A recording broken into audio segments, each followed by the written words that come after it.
Hey guys, welcome to another video. My Commander Belay, and this is another tactical point of view prediction, if you may say so. It's the type of video where I've wanted to make for a while. I've had to think about this video, and to be honest, obviously we know we're transit banned. We have a transit embargo, so we have to rely on the youth. But I want to make this video to basically give you guys my thoughts, opinions on this, but also want to hear what you guys think as well. To be honest, I want to hear what you guys think in the comment section below.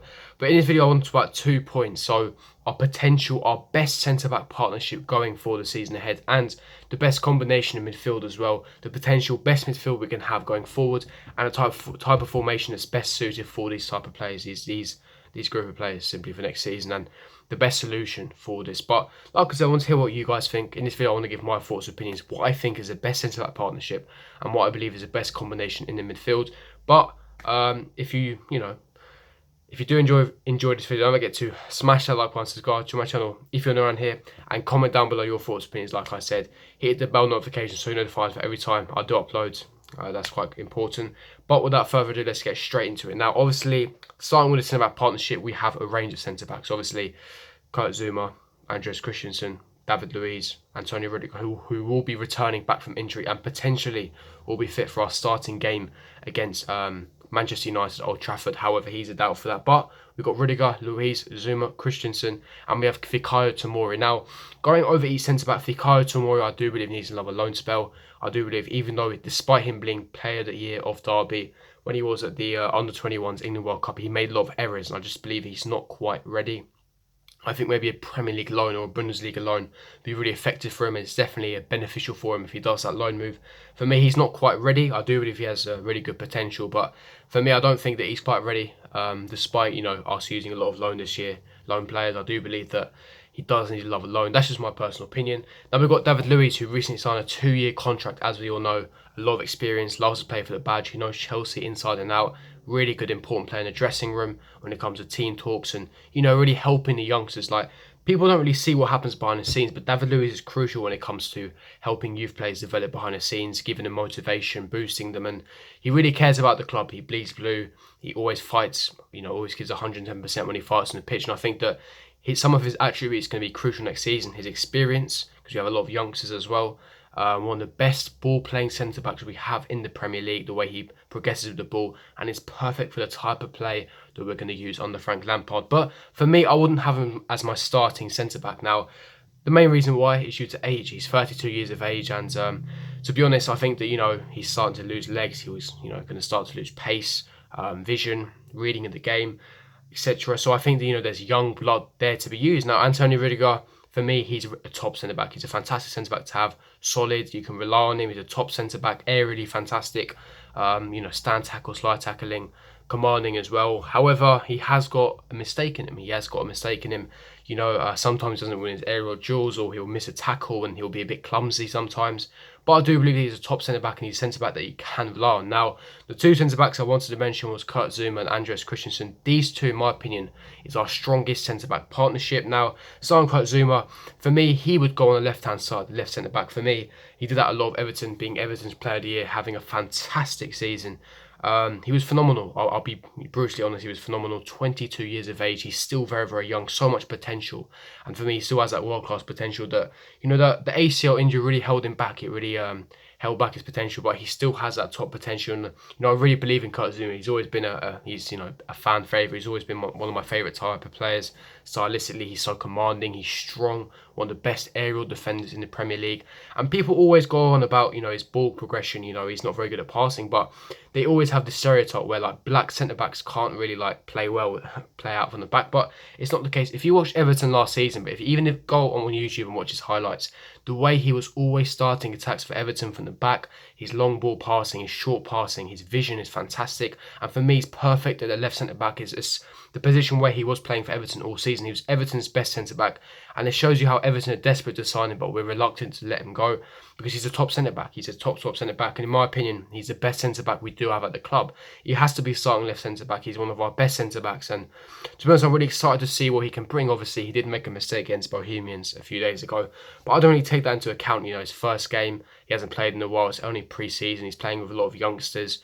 He won't always give 100% because he doesn't really want to risk an injury. There's a lot of context involved when you're having points of argument against him. If you're going to use points to put it against him, you have to use some context on this. But like I said, for me, Zuma is one of our best centre-backs, and for me, he has to be in that left centre-back position.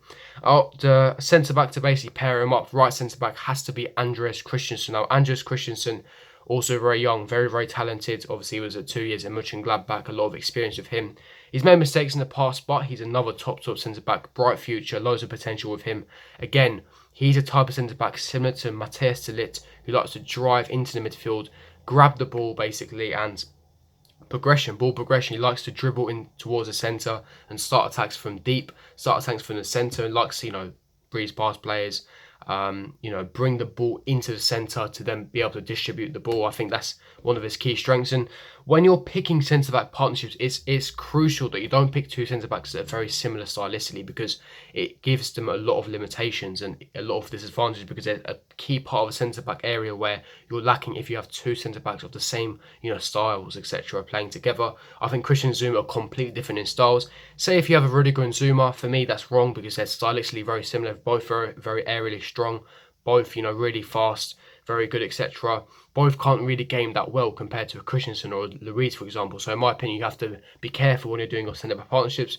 Christensen, he's completely different to Zuma. Christensen isn't as good as passing to Zuma. He isn't as strong aerially, as strong at all. He's not as great as tackling, but the way he moves the ball from deep, able to distribute the ball from the centre of the midfield, and able to drive past players and basically play out from the back. He's better playing out from the back compared to Zuma. His passing is much better compared to Zuma, despite Zuma's passing being really good. Like I said, Zuma's better aerially in stand tackles, but when it comes to reading the game, Christensen is much better interceptions, reading the game. So you've got two centre-backs who are top quality and better in, different types of areas. And I think that that's the best centre-back partnership. Yes, you can argue with my centre-back partnership that, there's a bit of inexperience. They're both quite young. You need Luiz for the experience, but I think that both of them can handle it. They're both top centre-backs, and I'm really excited to see what the future holds for the next season. I think that's our best centre-back partnership. I want to see what you guys think as well. Leave me your thoughts in the comment section below regarding the centre-back partnership. But for the final part of the video, I want to go on to the midfield combination. Jorginho, Kante, and, another midfielder. Now, we know that Loftus-Cheek has a long-term injury. He, done 3 times as much damage compared to Callum Hudson-Odoi regarding his Achilles. So he will be ruled out until October, November, which is a massive shame. And even then, he will need the fitness to be back up. But we've got loads of options. Ross Barkley, Mateo Kovacic, who is signed on a permanent deal, Jorginho, N'Golo Kante. We've got Danny Drinkwater, who's slowly coming to the fold as well. Obviously, Lampard is giving everyone a chance. Timothy Bakayoko as well. He's still at the club. We have a lot of options going forward as well. And we have plenty of options. But for me, the best formation suited for the type of players we have, the style that Lampard wants to play, a 4-3-3 is a must. Now, a few days ago against the Bohemians, we played a 4-2-3-1. And for me, it didn't work out. It didn't work out because basically our midfield's overrun, because we haven't played that side system. Lampard is similar to Mourinho, where they use a 4-2-3-1 and they basically compact the middle. So basically the opposition use their width, use the wings, basically outnumber the midfield, so the opposition has to use the wide areas. And to be honest, it didn't work out against the Bohemians. We didn't even win, to be honest. And for me, the 4-2-3-1 was an absolute disaster, if you ask me, against the Bohemians. And to be honest, 4-3-3 is the formation we should be using next season, similar to what Sarri is. Lampard stylistically likes to play a Sarri system, it's attacking, expansive football, moving the ball quickly, 1-touch, 2-touch passing, and having a deep line playmaker / regista in Jorginho. And I think that the best midfield combination would be Jorginho in the regista position, the deepest of the midfield 3, N'Golo Kante in the right centre mid position, because I thought he developed fantastically well last season. And when Ruben Loftus-Cheek is fit, I would put him in the left centre mid position. But since he's injured, I would have Mateo Kovacic or Ross Barkley. Now, Kovacic came out of quotes saying that he wants to improve his goal tally, that he understands that that's a part of his game that he needs to improve, assisting, goal scoring, and hopefully Lampard can help him with that. Of course, Lampard was one of the greatest midfielders to ever grace the game when it comes to scoring and assisting, so he can help him with that. But to be honest, Kante, I'm really excited to see him. First season, scores more goals, creates attacks from deep, dribbles past players, a monster, high press, high intensity, winning the ball back from high press, winning the ball easy, the best defensive midfielder in the world, and for me, he's a perfect match for that right centre mid. And I think that our midfield combination should be exactly the same as last season. Jorginho in the regista, N'Golo Kante at the right centre mid, and Loftus-Cheek in left centre mid when he is fully fit. But that's just my thoughts and opinions. I want to hear what you guys think. Leave me your thoughts in the comment section below. Do you agree with me? Do you not agree with me? I want to hear what you guys think.